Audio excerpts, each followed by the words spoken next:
Hello, good morning everyone. I hope you all are well. आज हम कुछ अलग करने वाले हैं और आज हम समझेंगे the concept of BC AD क्या होता है। या फिर कई जगह पर आपने देखा होगा कि बीसी की जगह पर बीसीई और एडी की जगह पर सीई लिखा हुआ हमें दिखाई देता है। बीसी को हिंदी में ईसा पूर्व बोला जाता है, जबकि एडी को हिंदी में ईसवी बोला जाता है। ठीक है, इसको हम समझेंगे। आपने कई बार ध्यान दिया होगा, देखा होगा कि फॉर एग्ज़ाम्पल जब बुद्धा का कब जन्म हुआ था तो आप लिखा हुआ देखोगे 563 BC या फिर 483 BC।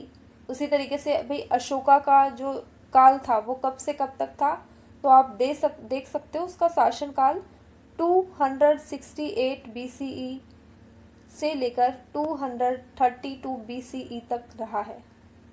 उसी तरीके से अगर आप बाबर कब आया था भारत में उसके बारे में जानना चाहते हो तो आपको कहीं कहीं बुक में आपको AD 1526 लिखा हुआ दिखाई देगा, जिसको हिंदी में 1526 ईस्वी भी लिखा हुआ हमें दिखाई देता है।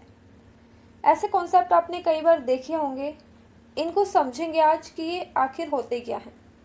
देखिए, इनकी फुल फॉर्म्स जो AD है इसको बोला जाता है एनो डोमिनी। आफ्टर डेथ इसको कई बार लोग बोलते हैं लेकिन वो गलत है, जबकि इसकी सही फुल फॉर्म है एनो डोमिनी।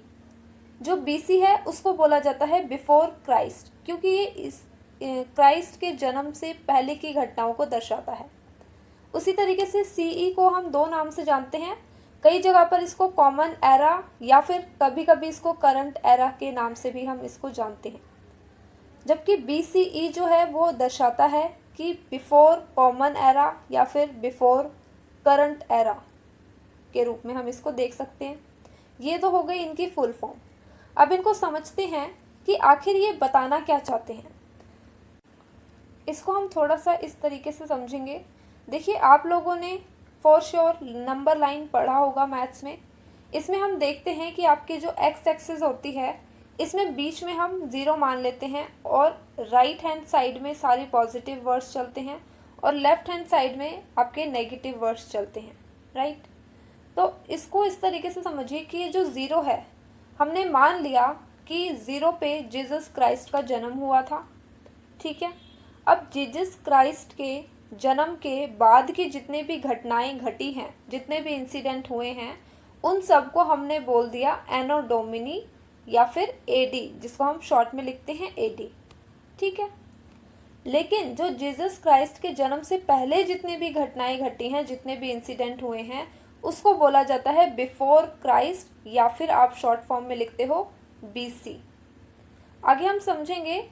एक बात ध्यान रखिए कि AD को ही कई जगहों पर हमें CE लिखा हुआ दिखाई देता है, जिसको हम करंट एरा या फिर कॉमन एरा बोलते हैं। उसी तरीके से BC की जगह पर आपको कई बुक्स में कभी कभी BCE देखने को मिलता है, जिसका मतलब होता है बिफोर कॉमन एरा या फिर बिफोर करंट एरा, ठीक है।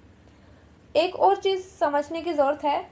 जब भी हम BC या फिर AD जो है लिखते हैं तो उसमें क्या होता है, हाँ जी, फॉर एग्ज़ाम्पल हमने लिखा 432 BC।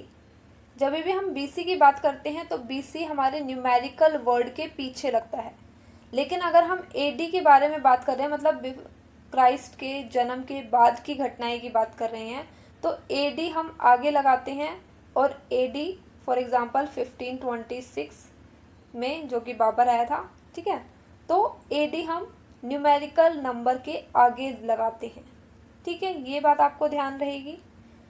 अब अगर करंट एरा आपको निकालना है, ठीक है, फॉर एग्ज़ाम्पल हम यही ले लेते हैं कि बाबर कब आया था भारत में, 1526 में बाबर भारत आए थे, ठीक है, 1526 में। ये AD में है, AD की बात कर रहे हैं हम। उसी तरीके से अभी आज का टाइम क्या चल रहा है, 2021 चल रहा है, ये भी हमारा AD में है। अगर AD को AD में निकालना है, अगर हमें निकालना है कि हम आज से कितने साल पहले की बात कर रहे हैं, तो हम इसमें सिंपली इसको माइनस करके निकाल सकते हैं, जो कि आपका आएगा 495 ईयर्स पहले की बात कर रहे हैं हम, ठीक है। लेकिन अगर सिंपली हम उसी तरीके से अगर BC के बारे में बात कर रहे हैं, मान लीजिए यहाँ पे जीसस क्राइस्ट का जन्म हुआ था, अभी आपका क्या चल रहा है, 2021 चल रहा है, और हम आज से कितने साल पुरानी बात कर रहे हैं, मतलब 221 जब मौर्य साम्राज्य स्टार्ट हुआ था, BC, ठीक है, इस टाइम की बात कर रहे हैं। तो अगर हमें निकालना है कि आज से कितनी पुरानी घटना है ये, तो हम सिंपली कैसे निकालेंगे भाई, जीसस क्राइस्ट से अभी तक कितने साल हो चुके हैं, 2021 साल हो चुके हैं, और इससे पहले कितनी पुरानी घटना है ये भाई, 321 साल पुरानी घटना है। तो अगर हमें निकालना है कि आज से टोटल कितनी पुरानी बात कर रहे हैं हम, तो सिंपली हम यहाँ पे इसको प्लस कर देंगे, जो कि आपका आएगा 4342। ठीक है, आई होप यहाँ तक आपको समझ आया होगा। अब एक चीज़ ये समझते हैं हम कि जो एनो डोमिनी है उसका मतलब होता क्या है। देखिए, एनो डोमिनी जो आपका है वो एक लैटिन वर्ड है जिसका मतलब होता है in the year of the Lord. ठीक है, कि आप बोल सकते हो कि ईश्वर का काल। ठीक है, कुछ टाइम के बाद ये जो द लॉर्ड है इसको एज अ यूज़ किया जाने लगा, इसको समझा जाने लगा आवर लॉर्ड के रूप में, मतलब कि हमारे ईश्वर। पहले क्या था, पहले सिर्फ ईश्वर के रूप में बोला जाता था कि भाई सबके ईश्वर, लेकिन कुछ टाइम के बाद इसको आवर लॉर्ड के रूप में देखा जाने लगा। इट मीन्स ये सिर्फ क्रिश्चियंस की बात कर रहे हैं, ऐसा समझा जाने लगा कि भाई ये, और हमारे भारत में या फिर काफ़ी जगहों पर कुछ टाइम के बाद, क्योंकि ये जो कैलेंडर है, ठीक है, AD जो है वो ऑलमोस्ट सारी जगहों पर ही यूज़ होता है, तो इसीलिए अब लोगों ने क्या किया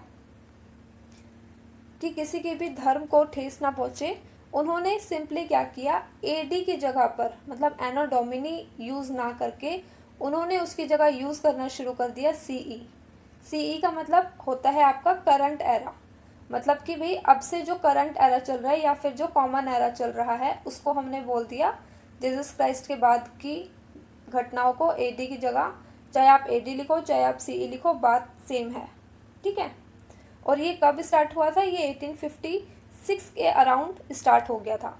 उसी तरीके से जो जीसस क्राइस्ट के जन्म की अगर हम पहले की बात कर रहे हैं, तो जहाँ पे BC बिफोर क्राइस्ट यूज़ होता था उसकी जगह पर कहीं कहीं पे आपको BCE भी देखने को मिलेगा, जिसका मतलब होता है बिफोर कॉमन एरा, मतलब कॉमन एरा से पहले की घटनाएं, या फिर बिफोर करंट एरा भी उसको बोल सकते हैं।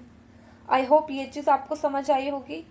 अब जो हमारा फर्स्ट चैप्टर है उसमें हम डिस्कस करेंगे हड़प्पन सिविलाइजेशन के बारे में, और जब आप इसके बारे में पढ़ोगे तो आप देखोगे कि हड़प्पन सिविलाइजेशन जो है वो आज से 2600 BCE पहले पाई जाती थी। अब 2600 BCE पहले की अगर हम बात कर रहे हैं तो इट मीन्स आज से कितने साल पुरानी बात है ये। तो अभी आपका क्या चल रहा है करंट में, 2021 चल रहा है, लेकिन यहाँ पे BCE लिखा हुआ है, तो इट मीन्स हम कितने साल पुरानी बात कर रहे हैं। सिंपली यहाँ पर आ जाएगा आपका कि 4621 साल पहले भारत में हड़प्पन सिविलाइजेशन पाई जाती थी। आई होप आपको BC और AD, BCE, ठीक है, CE का कॉन्सेप्ट क्लियर हुआ होगा। इसी के साथ अभी के लिए ये वीडियो यहीं पे ख़त्म होती है। कुछ भी डाउट हो तो आप नीचे कमेंट बॉक्स में कमेंट कर सकते हैं। लाइक शेयर सब्सक्राइब करना मत भूलिए। Thank you very much for watching this video and goodbye. जय हिंद।